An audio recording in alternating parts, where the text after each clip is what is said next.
Driver వీధి సుబ్రహ్మణ్యం హత్య కేసులో ప్రధాన నిందితుడు వైసీపీ ఎమ్మెల్సీ అనంతబాబుకు సంబంధించి జిల్లా ప్రత్యేక కోర్టులో కీలక పరిణామాలు చోటు చేసుకున్నాయి.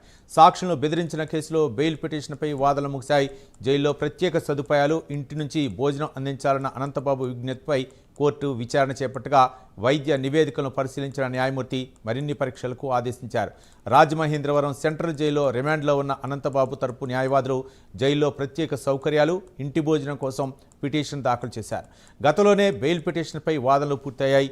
అనంతబాబుకు గ్యాస్ట్రిక్ సమస్యలు, వెన్నునొప్పి ఉన్నాయని చెబుతూ ప్రత్యేక వైద్య పరీక్షలు చేయించాలని కోరారు. దీనిపై జూన్ 19న కోర్టు వైద్య పరీక్షలకు ఆదేశించింది. జూన్ 20న కాకినాడ ప్రభుత్వ ఆసుపత్రిలో అనంతబాబుకు వైద్య పరీక్షలు నిర్వహించారు. ఈసీజీ, అల్ట్రాసౌండ్ పరీక్షల అనంతరం విశాఖపట్నం కేజీహెచ్కు రిఫర్ చేసినట్లు నివేదికలో తెలిపారు. జైలు అధికారులు ఈ నివేదికలను కోర్టుకు సమర్పించారు.